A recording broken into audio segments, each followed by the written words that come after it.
The best advice anyone ever gave me was 2 words. You can't. And you know what my response was? 2 words. Watch me.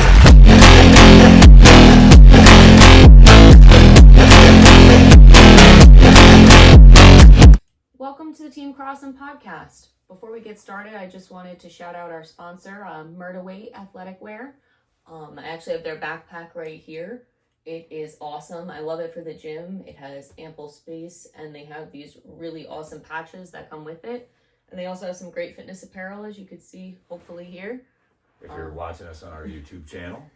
And if not, you should go check us out so you can see it all. And if you use code DANI, that's D-A-N-I, you'll get a nice little discount from them. But let's get into it. So we're Phil and Danielle Crosson, a father and daughter team serving in law enforcement and competing as amateur bodybuilders. Everything we share comes from real life, early mornings in the gym, long days in uniform, and a commitment to discipline, service, and constant growth. This podcast is about building strength, physically, mentally, and professionally. Each week we talk about accountability, resilience, fitness, mental health, leadership, and the mindset it takes to raise your standards in every area of life. Whether you're in uniform, under the bar, or leading at home or at work, you're in the right place. So let's get started. Thank you for joining us. This is episode 15. We're talking about the road to Mr. America 2026 and where we both stand right now. Yes, sir. Ready? Yeah. All right. We talk a lot about motivation, and we say all the time, motivation's what gets you started, but clearly motivation's not going to get you to the Mr. America bodybuilding stage. What gets you there is discipline, and that's what we're going to focus on a little bit today. I know we really harp on that, but it's really critical. You know, on the days you're tired, injured, questioning your why, questioning why you're doing it, that's what's going to keep you moving through. So our plan today is to give you a real update, no filters, no shortcuts, just where we are right now, real talk, real experience. And, as we think about this, the reality for us is how many father-daughter teams do you know currently that are preparing for the Mr. America bodybuilding competition together? This is really unique for us. We love that about it. And, this just isn't about bodybuilding for us. It's about accountability, sacrifice, being able to push each other and spend time together pretty much every day doing something we enjoy, something we love, something that just keeps us going. And today we're going to break down exactly where we stand along the road, what we need to still do, and how things are looking. All right. Well, do you wanna start us off with where you're at currently? Yeah, let's talk a little bit about why the journey matters, and we'll get into the where we're at. For me, at 58 years old, this is really about longevity, discipline, and mindset. I've always been one to, need and require focus and goals and objectives, and this is a big one for me, and it really keeps me on track. And I think it's important for me to come back to the stage and work my way back, especially returning from knee surgery and full shoulder replacement surgery at the end of 2024, which unfortunately ended my season just weeks before the Mr. America. But it happens. That's all part of the process sometimes. And that's the reality, and that's the real journey. And, I'm going to jump back a little bit to the episode where we talked with Mark Torriello, the promoter of the Mr. America, and he started touching on the realities behind the scenes that people don't show or don't expose in social media and publicly. And that's what we want to do as amateurs is, be able to show you these are the realities you deal with, the injuries, the mental setbacks, the challenges, the everyday life. I mean, even the celebrations. I mean, that's why this episode is a little behind schedule. I mean, we just celebrated my graduation.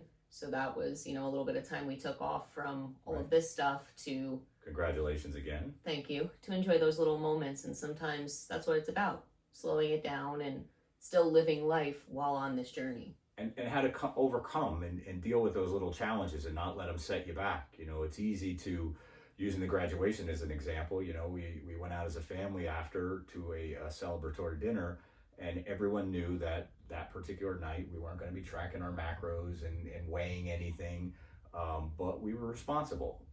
We didn't have dessert. We all picked a reasonable, practical meal as best we could, but we enjoyed ourselves, and we didn't let it get us off track. We were right back on the horse the next morning. And that's what it's all about. So let's talk a little bit about the current phase of training and where we're at. Danielle, I'll jump over to you. Well, I started my prep about 4 weeks ago now.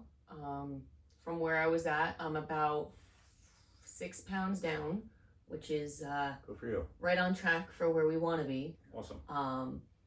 You know, we switched up our workout plan, so we have our upper body day and our lower body day, and then abs 3 times a week. So I'll do my upper day 2 times a week, lower day 2 times a week, 3 times a week of abs, and 5 days of cardio, 20 minutes. I'm usually on the elliptical right now, but I'll switch it up between that and the treadmill and the Stairmaster. And just trying to figure out what foods fit my macros and keep me feeling full is really the challenge I'm at right now. You know, it's funny, we were talking about making this reel today and where we're really at, and I just had to peek in at my my online workout program to take a look, because I'm going to be honest, I've been off track with my cardio and I couldn't remember if it was 3 or 4 times a week. So let's just assume right now I'm not hitting my cardio appropriately. I mean, and that happens too. I mean, there's days that things come up, things change, you have to alter things. You know, with us being, you know, in the careers that we are, there's days that we're held over at work or asked to come in a day we're not planning to. And sometimes you have to change that rest day, or, you know, I've had days where I've kind of doubled up on cardio because I know the next day it's just going to be impossible.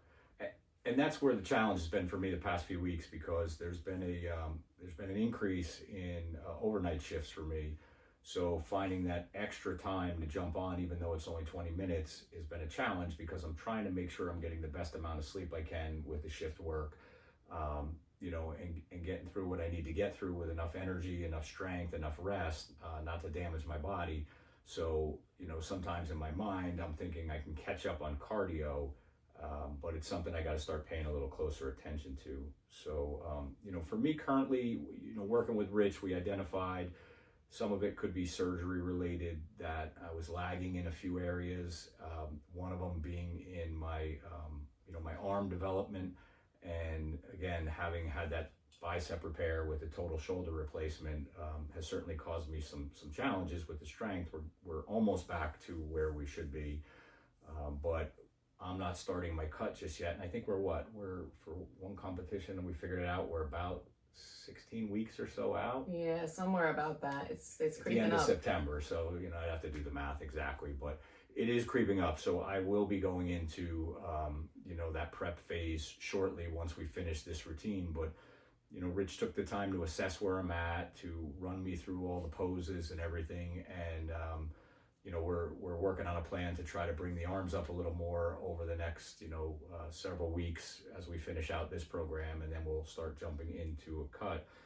But again, we've had to make some adjustments even there due to the injuries, because some of the pressing exercises at certain angles, I was noticing a decline in strength just because I didn't have strength at those angles. So one of them being the incline dumbbell bench press.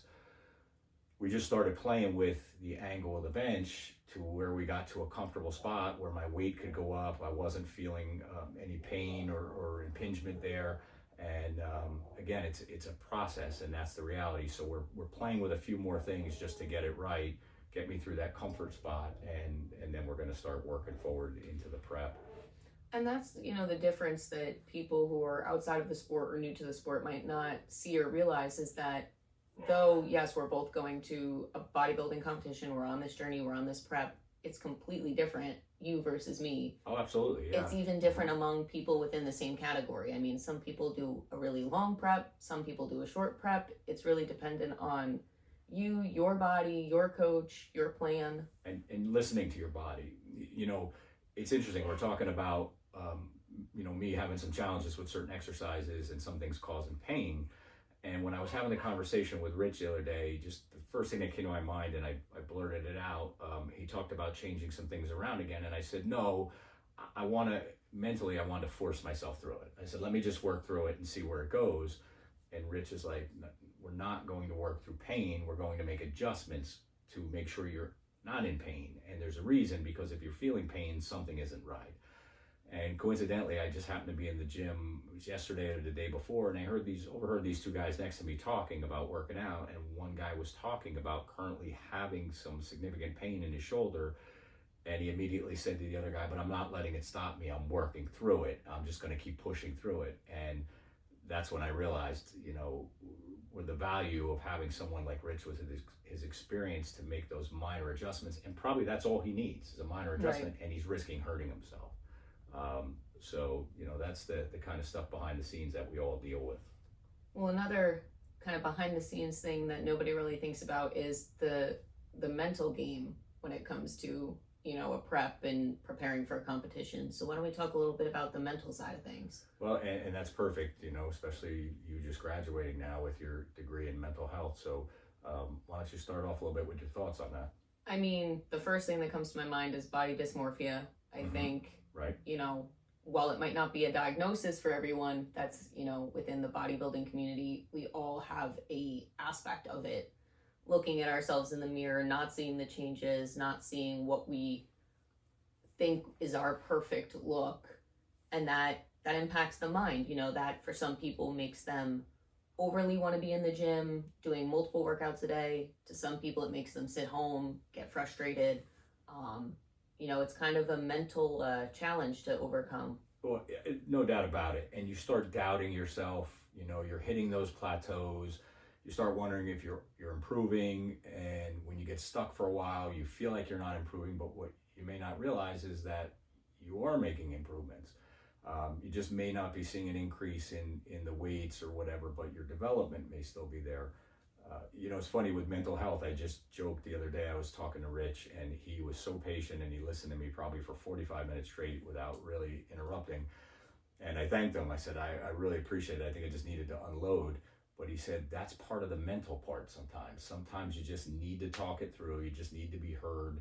And, then he readjusted a few things for me mentally, helped me, clarify a few things. And I was right back in the game. And honestly, I think it pushed me because I noticed that I've had an increase in weight on all of my exercises in the last week. I've gone up. So I think it was just a mental reset I needed. Well, that's it. I mean, that's even the other day, my last set of exercises for the 6 weeks that I had them, I don't think I really went up in weight. I think I was very focused on doing the movements right, feeling everything, the mind-muscle connection, and I wasn't so worried about the weight. And I noticed when I took my photos at the end, I looked a lot different, regardless of the fact that the weight didn't go up. Right. Because I was really focusing on the exercises and doing them correctly and feeling everything the way I was supposed to. And, now I'm working on upping my weight, but it was that mental push that I needed of, I did everything exactly how it was supposed to be.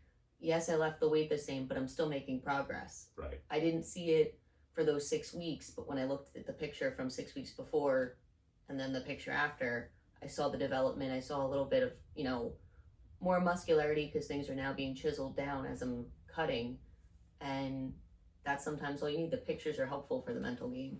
Yeah, there's no doubt about it. You gotta keep, keep taking the pictures, keep seeing where you're at and paying attention to that. And especially, the biggest thing is you can't see your back development. No. You can't see anything from behind, the hamstrings, the calves. I mean, I see people do twists and turns in the mirror trying to see it. But, if you can find that partner, that friend, somebody to help you, kind of like we do with the photos, which we share with Rich. And this way you can go back and track. You can look at where you were 3 months ago, 6 months ago, 2 years ago, and see the development. And sometimes that's a real mental win for you because you see yourself every day and you're not really seeing the change, but the going back and looking at where you were at a certain period of time, then you see that change and you're like, okay, this is working. I can continue to see progress. Absolutely. And, to kind of touch on one of our former episodes, social media is a huge part of the mental game too. You're scrolling through social media and you see all these people posting and filtered. It's funny enough, I was looking at social media the other day and someone that's at our gym had posted something and I was like, wow, oh my gosh, they must be ready for like a show or something. And I happened to see them in the gym and I'm like, this is what I mean. It was an old photo, probably from, either the summer or their last prep or whenever it was, but it wasn't current. And I was sitting there finding myself comparing myself to this person that didn't even look like that. And even if they did, they could be 2 days out from their show for all I know. So it's a matter of staying in your lane and focusing on your journey and not everybody else's. Right, because that's the only reality you know, unless you're really in communication with somebody else and they're asking you to, give them a gauge of how they're looking or where they're at. But you're right, you don't know where anybody is in their prep, or even if they are competing or just trying to stay in shape, so comparing yourself is tough. I caught myself doing a little bit today. I was doing barbell curls, and I happened to see a guy in the rack behind me in the mirror doing barbell curls. And we're about the same age and everything, and roughly the same development. And I started looking at the amount of weight he was putting on, and then I was feeling a little self-conscious because I certainly wasn't going anywhere near that amount. But again, to your point, on my journey and what I'm working on with Rich for development purposes, it's more of a mind-muscle connection, perfect form, real slow, 4 to 5 seconds, on the release, and making sure that I'm keeping my chest up, my shoulders back, the whole 9 yards. And that's hard to do with heavy weight without swinging. Well, I was just going to say, you were going to start getting into the barbell swings, and then that's, even though they have more weight, they're not working anything exactly the way you right. When I watched over my shoulder a couple of the sets, and I saw him start swinging from his calves right up through his legs and his hips, and I looked at it, I said, probably in all reality, less than what I'm using is actually hitting his biceps, if that at all. Right. So that's the mental game challenges you have there as well when you see that stuff in the gym. But when you know what you're looking for, what you're looking at, and how it's affecting the body, it makes all the difference. And I'll tell you, I've noticed following that form, doing what Rich has asked me to do to develop the arms, you see that difference at the end of the workout. Like I just happen to realize, like, this is actually working, even though in your mind you feel like it's less weight and it's not effective. Right. It's doing more than you think it is. Absolutely. Again, the mental game. Yep, no doubt about it. So again, you just have to stay in the game. You have to keep your head focused, and sometimes mentally you just have to reset. If that means just talking to somebody, sharing some thoughts, getting some feedback. I mean, just coincidentally, the weather's been changing. Last week it was warm, so the summer clothes started coming out. So I just happened to throw on a golf shirt as opposed to a long sleeve shirt that day for work, and I came out of the the closet dressed, and I was getting ready to go, and Mom actually said to me as I was walking out of the room, she goes, was that an old shirt or something? I said, why? She goes, that shirt looks awful tight on your arms. So here I am trying to work on developing my arms with a shirt I had from last year that didn't fit that way. So it was kind of a good mental reset, saying obviously what we're doing is having an effect or an impact. Well, that, and even, Rich, again, he's, I think, kind of our personal therapist too, a little bit when it comes to prep. No doubt. And I said to him the other day, I knew I had a new workout split coming. I didn't want to start the week on like a weird day and then I couldn't do my legs the right way, or however he set it up.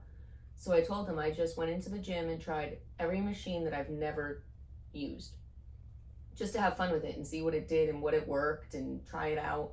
And it was the mental reset I needed, of just finding the fun in the journey. And he's great with coming up for ways to do that. I think I've told this story before, but I remember when we were all together over at RDA Fitness, and I came in for a workout one day right after work, and Rich was there, and he said hi as I walked by him, and literally, I think I made it to the locker room. I don't even remember if I changed my shirt or something. I turned around and I was walking out, and he said to me, where are you going? And I said, I just don't have it. I literally didn't have it. I didn't even want to stay in the gym. And he said to me, do me a favor. He said, I know you like arm day. He said, just go do arms. Don't do anything else. Just go do arms. And I was like, I don't know. He goes, do it. And I went and had an arm workout that I wasn't planned for that day. I'm sure I had legs or something else, which was probably weighing on me. And when I was done, I just felt phenomenal. And I felt good about accomplishing it and everything. And that's when he kind of said the same thing. He's like, sometimes you're going to have those days. Don't let them win. Don't let them beat you. If you have to change it, if you have to cut back, don't leave without doing something. Yeah, even a little bit of a workout is better than no workout, and it, is that mental reset that you need. Because it'll become a habit. Absolutely. If you throw in the towel today, it's easier to throw in the towel next week. And that's all part of the challenges and setbacks is that emotional and mental strain you deal with. Obviously we've talked about working through the injuries, That's always a challenge for us. I'm still dealing with that. I'm going to have an arthrogram in a week or two that I have scheduled because I'm still having some challenges with the shoulder after the surgery. But mentally, I'm not letting it beat me. I'm going to make every adjustment, and I'm going to make it to that stage one way or another, because that was my goal after getting this done. And win or lose, however I come out, the goal for me is not necessarily coming out on top. It's just being able to be competitive, to look good up there, and to get through all of those poses. Well, that kind of goes right into our next topic. And I'm glad that you were kind of headed that way, because we kind of need to talk about what needs to improve before Mr. America. Yeah. You know, let's be honest with ourselves and with things. everyone, you know, because that's what this is about, is sharing our experience. So what do you think needs to be, you know, improved on, and what do you need to work on before you get on the stage? Well, look, I had 3 topics here when we talked about this under being honest with ourselves for things we need to improve. And I'll go through them separately, but for me, there's areas of my physique I need to bring up. Certainly my conditioning goals have to improve, and my posing presentation, which has always been a challenge for me. But as I said earlier, one of the things Rich pointed out immediately is we were struggling with the arm development. We're taking all the right steps to address that. It seems to be working. I'm hoping that we can keep triggering that along the way, even through the prep phase. We've added an extra arm day during the week, which seems to be helping. We're trying to round out the back and shoulders to balance it out so that there's no obvious lack of symmetry with the replaced shoulder. I was struggling with that because I was locked in a certain position for so long. Trying to get my shoulder to go back natural has been a challenge, and especially during some of the poses, but I think we're slowly working through that, and it's been positive. But that's going to take me a lot of work when it comes to the posing presentation. That's where I really lack. I know that in my mind. I get concerned about it hitting the stage, and that's where I'm going to put a lot of focus this year, is on conditioning and posing. Well, that's your biggest problem right there. I'll be honest, as someone who's been on the stage since I was 2, you can't worry about it. If you're thinking about it too much, you'll go out there and mess up. And one of the things I've always kept in my mind, I've heard it when I was little, I don't even know which dance teacher told me, no one knows the routine but you. And you're not out there with a group of dancers doing the same moves at the same time. Yeah, it's a great point. You know, like, if you know that you plan to go out there and hit, a left arm bicep pose, but you go out there and hit a right arm bicep pose, no one's going to know. Just roll with it. You'll be mad, but in the end of the day, if you do it and just keep going, no one will know. Yeah, no, that's absolutely true. And, I know we talked about that before. It's hard to wrap your head around, especially I tend to not have a real good flow or a real good rhythm. I get a little more stiff, and I'm really trying to work through that. I felt really confident at the end of the season in 2024, heading to the Mr. America. I was doing a lot of posing practice. My conditioning felt good. I wasn't having a lot of struggle with, shaking and breathing, and I was starting to really flow, and then boom, I got hurt, and it wiped it all out. So the goal is to start soon. I'm going to incorporate that as part of my cardio because it also helps tighten you up isometrically, works for your body. So that's going to become part of my cardio routine, and hopefully by the time we hit the stage, I'll have that all mastered, and that'll help with the conditioning. But I'll continue to work on those areas of my physique that are a little bit weak. But what about you? What are you seeing? I think definitely knowing feedback from previous years, I want to come in a lot leaner. I think last year I came in pretty lean, but last season, so 2 years ago, 24. Right? Yeah. I came in pretty lean, but not as lean as I want to be. I always seem to have a little extra fluff in like my side. I want to see if we can kind of get rid of that. Right. I think, I could always improve on conditioning. I think that's something that anyone can improve on that. So definitely keeping that up.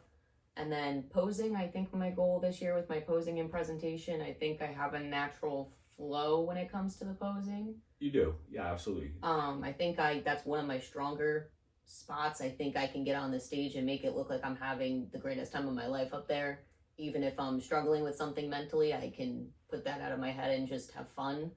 But I think, especially competing in 2 categories, really making sure I have those poses down. Right. So I'm not overthinking it in my head.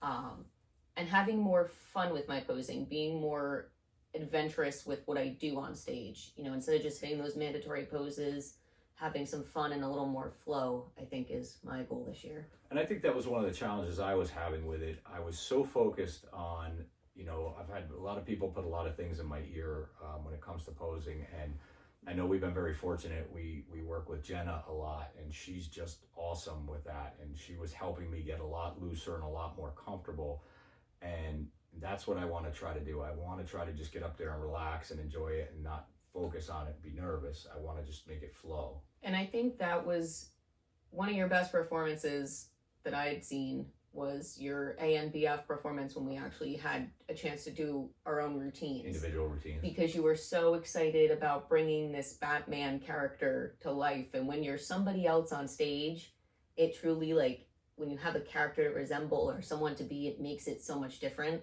Yeah, it was unique. And you were more focused on your routine and the moves that we had choreographed, that you didn't focus on, okay, my back has to be exactly this way. And it made you look better because you were hitting everything without realizing it. And that's where Jenna was a real help, because I remember when we first brought those to her, it was a little stiff, it was a little like clunky, and she added some things, changed some movements, and it started to really flow. It kind of kept with the music, and that really worked. So you're right, we had some fun with that. I think it was fun too because the crowd kind of thought it was fun. And the transitions, that's where I try and get into your head. Yeah, you're making them fun, but you're also showcasing other parts of your body that they don't see in the mandatories, which could honestly make a huge difference in your judging.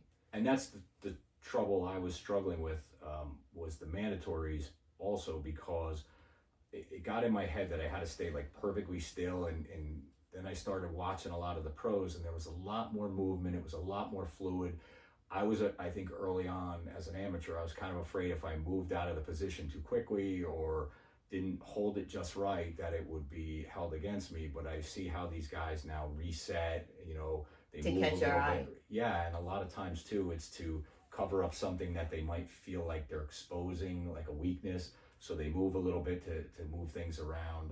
And I've been playing with that a lot more and getting more comfortable with that. So I'm hoping to be able to bring that, as a better part of my presence this year.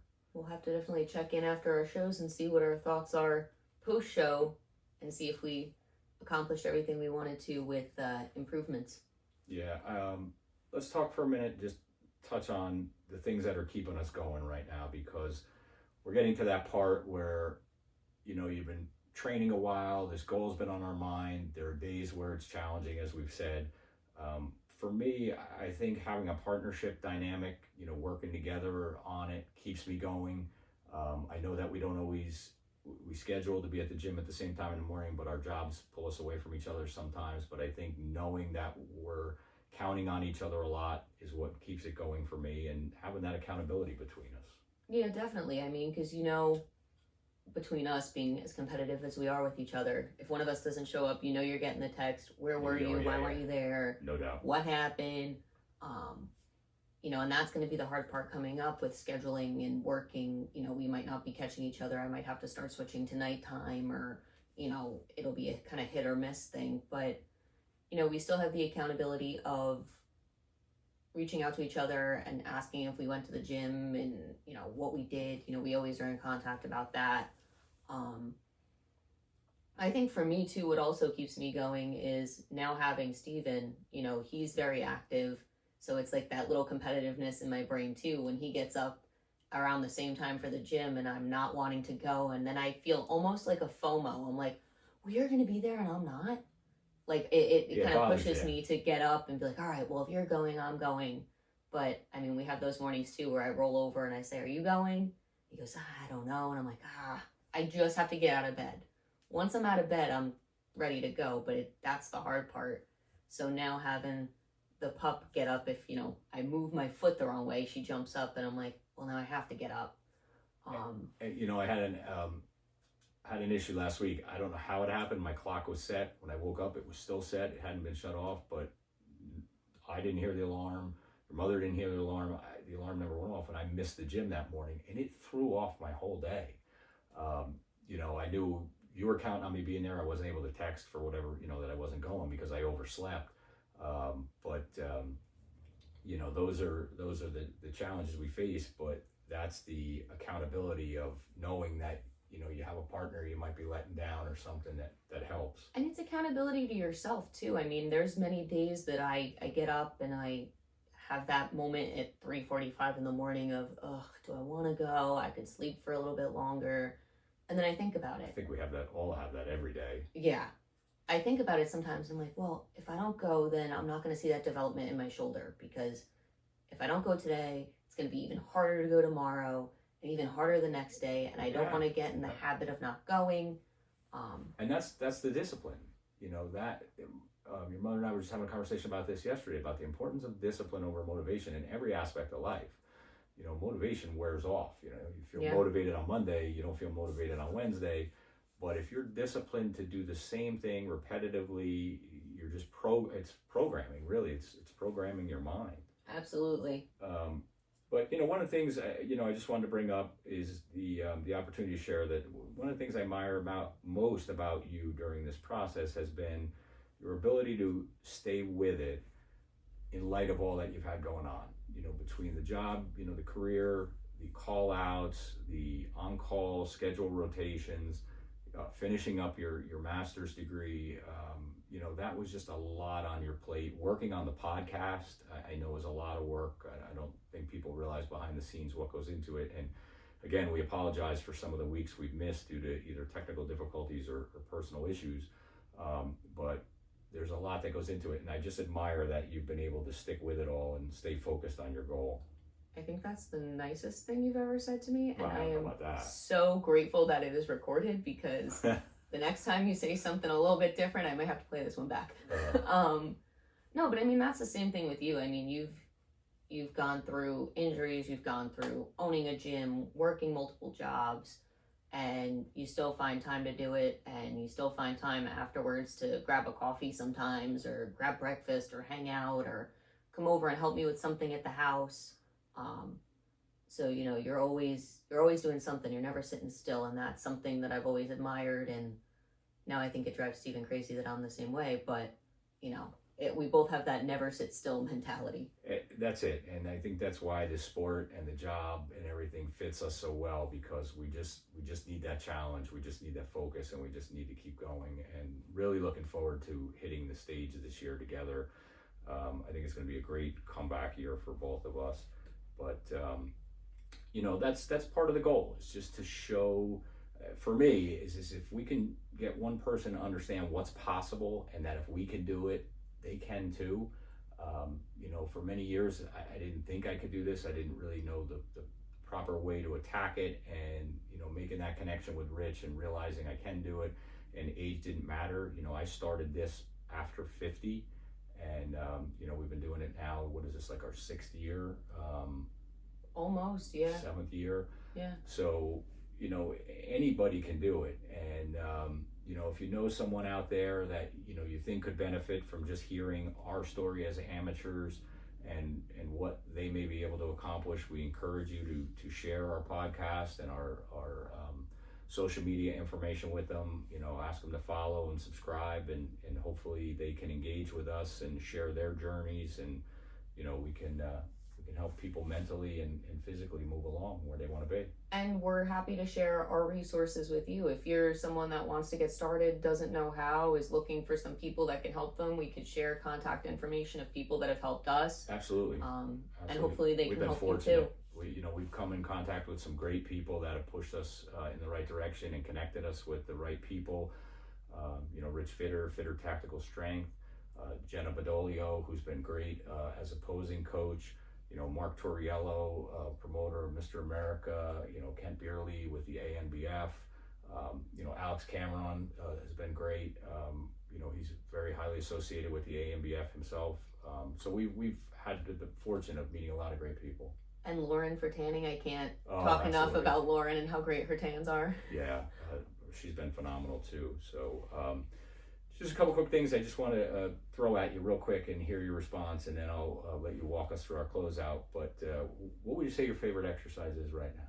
Right now, I think is the new glute machine that I found at the gym. I had Rich try and incorporate that. It's really just like a glute kickback. Didn't they just add that? They just added it. And I said, this looks fun and it looks different. And so that one's fun because I'm pushing a lot more weight than I thought I would with that. So that I think is my favorite right now. Okay, and what about, what would you say is your hardest body part to train? Shoulders. I think it's just because I don't see the development as fast as I want to. It usually pops in the end. And I feel like a lot of those exercises are really challenging. You know, when you think about it, like you think about a lateral raise and you think it's easy and you're like, oh, I could do that with, you know, however much weight. And then here you are with the 10 pounds and your like arms are shaking. You don't realize how strenuous those exercises are. True, but if it's shaking like that with the 10 pounds, that probably means you're doing it with the right form and hitting the right muscle.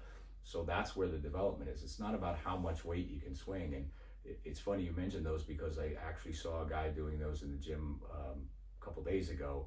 And as soon as I saw the size of the dumbbells, I'm like, there's no way he's just lifting these. Yeah. And it was a full-blown swing. So I think at this point too, I'd like to ask, like, anyone that's listening, share with us, reach out to us, you know, at our email address or on one of our social media accounts, and let us know what your biggest obstacles are. You know, maybe we can get some comments going back and forth, and everybody can give a little input, and we can find ways to make it easier. You know, for me, my favorite exercise that I've developed right now, and I think it's a lot to do with my shoulder surgery recovery. And I didn't see the value of these previously when Rich had me doing them. I thought they were kind of, for lack of a better word, like a old lady push-up, but doing the incline push-ups. They're fun.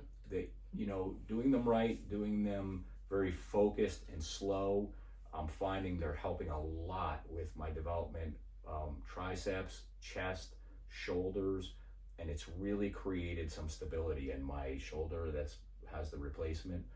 So I'm finding they're actually becoming my favorite exercise right now because I'm seeing a lot of benefit from them.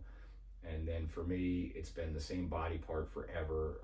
I've just never been a huge legs training fan. So we know. Yeah, that's my biggest mental struggle when I get to the gym is leg day. Once I get going, I seem to be okay.